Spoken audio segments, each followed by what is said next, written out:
Ganga versus मंगा। एक दिन मंगा हॉल में बैठकर, मैं कितने भी अच्छे काम कर लूं, सारा क्रेडिट सासू माँ को मिलता है। छे, गांव में सभी लोग उनकी ही तारीफ करते हैं। अब नहीं, इस बार मैं जो भी करूं मेरी तारीफ करनी चाहिए। क्या करूं? ऐसे सोच रही थी कि बालू और वेणु नाम के दो बच्चे आते हैं। आंटी। कौन? आंटी। हाँ, क्या है? गणेश चतुर्थी का चंदा देंगी कहा आपने? चंदा दूंगी कहा था मैंने? कब? आपने ही तो परसों कहा था कि पहले गणपति रखो उसके बाद में मैं चंदा दूंगी। हाँ, तुम लोग वो याद रख कर आए हो। मैंने तो सोचा उसी दिन तुम लोग भूल जाओगे। पैसा दूंगे ऐसा कहा था तो क्यों भूल जाएंगे आंटी? आप भूल जाती क्या? दीजिए ना आंटी। और वैसे भी सुबह विसर्जन है ना, तो अभी चंदा क्यों मांग रहे हो? जाओ, अगले साल देखती हूँ, ऐसे कहती है दोनों बच्चे शौक। अगले साल क्यों? ए वेणु, देखा ना तूने, पहले आओ तो कहते हैं कि बाद में ले जाना, और अगर बाद में आते हो तो कहते हैं कि ये कोई टाइम है, पहले आना चाहिए था। हाँ हाँ आंटी, अब हम आपको समझ चुके हैं, ना ही हमें आप चाहिए ना ही आपका चंदा चाहिए, चलो रे। ऐसे बोलकर जा रहे थे कि तभी वहाँ आई गंगा। अरे रुक जाओ रे, हे, बड़ी आंटी आ गई। तुझे थोड़ी भी अकल है रे? बच्चों को चंदा देती हूँ कहकर बुलाकर अगले साल तक रुकने कहेगी? मैंने दूंगी कहा था, लेकिन यही साल दूंगी ऐसा कहा? तेरे जैसे ही खाने का वादा करके चूना लगा दिया। ये लो, ये पैसे लेकर विसर्जन धूमधाम से करना। ऐसे 500 रुपये देती है। वो पैसे लेकर दोनों बच्चे बहुत ज्यादा खुश हो जाते हैं। वो देखकर मंगा मन में, मतलब उन बच्चों के सामने मैं बुरी हूँ और ये अच्छी? बाप रे, ये बात सबको पता चल गई तो क्या होगा? नहीं, उन्होंने 500 रुपये दिए ना, बताती हूँ, रुकिए।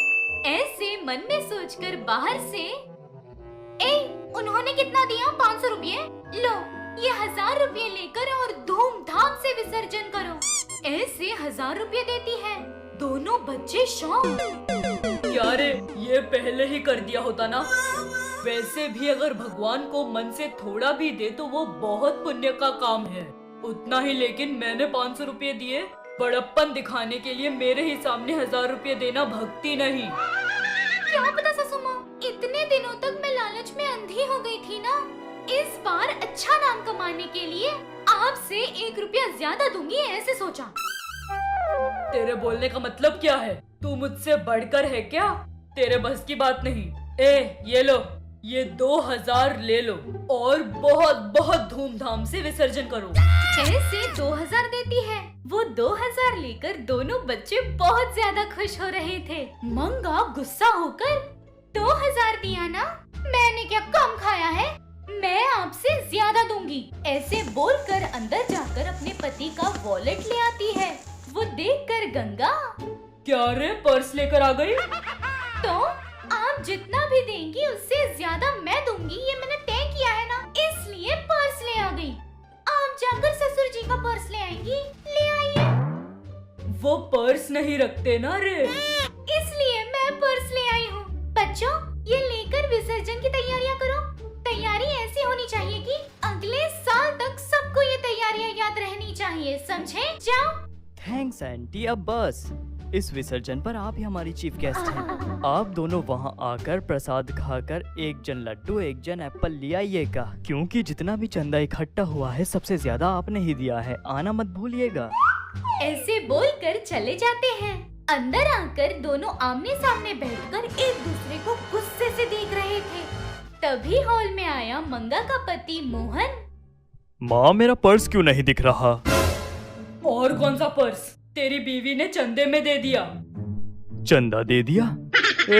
अगर कोई चंदा मांगता है तो उसे 100-200 रुपए पर्स में से निकाल के देते हैं। तूने क्या उसे पूरा पर्स ही दे दिया? तो आपकी माँ ने 2000 दिया, इसलिए मैंने सारा पर्स दे दिया। मैंने माँ को 2000 रुपए दिए, इसके पीछे कोई कारण ही रहेगा। तो इस पर क्या पूरा पर्स दे दोगी? वहीं अगर माँ ने 2 लाख दिए होते तो तुम क्या मुझे 2 लाख देती? अगर ले लेते तो दे देती थी जी। ऐसे कहते ही मोहन शौक। वैसे मुझे एक डाउट था, शादी पर भीख भी नहीं देती थी, ऐसे आज तुझे पर्स देने का मन कैसे किया? ऐसे कह रहे हैं इसीलिए तो ऐसे किया मैंने। बाप रे, तुझे बदलना तो भगवान के बस में भी नहीं है। छे। ऐसे बोलकर वहाँ से चला जाता है। यहाँ बालू और वेणु विसर्जन की तैयारियां कर रहे थे।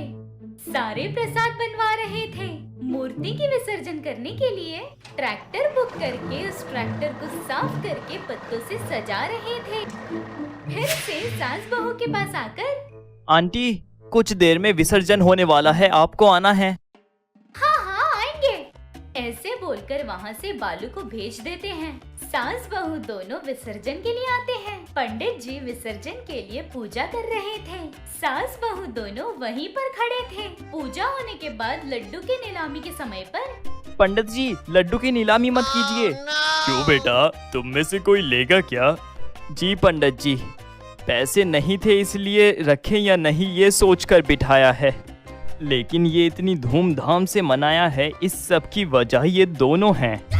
उन्होंने कंपटीशन लगाकर हमें ये पैसा दिया, इसीलिए लड्डू या जो कुछ भी नीलामी करके आप देने वाले हैं वो इन्हें दे दीजिए पंडित जी।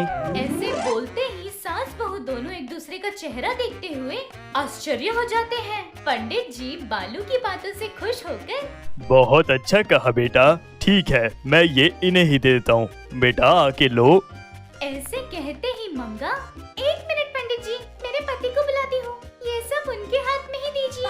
हाँ हाँ बुलाइए ना। ऐसे कहते ही मंगा भागते हुए घर आती है। हॉल में मोहन बैठा था। सुनिए सुनिए, जल्दी आइए। कहाँ पर?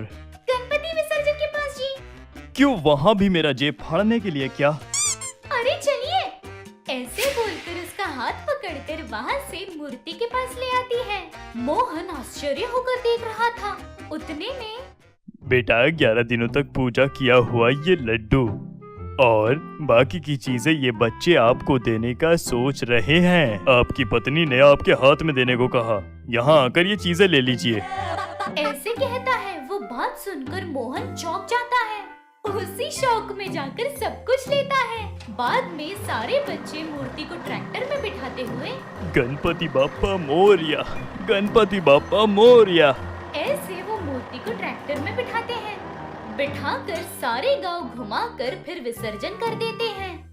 सास बहू दोनों घर आकर हॉल में बैठे थे कि मोहन आकर, शादी के इतने सालों बाद जो अच्छा काम किया है तुमने वो यही है, इसकी वजह से सब कुछ अच्छा हुआ है। क्या कहती हो माँ? हाँ हाँ, क्या मंगा, अभी खुशी हुई ना? सब तेरी तारीफ कर रहे हैं। जी सासू माँ, अभी मैं बहुत ज्यादा खुश हूँ। मेरे मन में एक शंका थी, मैं जो करती मुझे रोकते थे ना, ऐसे में मैंने पर्स दे दिया तो आपने रोका क्यों नहीं? वो मेरे बेटे ने कहा ना, माँ जो करती है उसके पीछे एक कारण होता है। वो 2000 भी इसलिए दिए थे क्योंकि तुमने पहली बार मदद करने का सोचा, ऊपर से गणपति के विसर्जन के लिए। ठीक है, गणपति तुझसे ऐसे करवा रहे हैं ये सोच कर ही मैंने भी तुझसे कुछ भी नहीं कहा। लेकिन मंगा एक बात याद रखना, हर बार ऐसा नहीं होगा, समझी ना?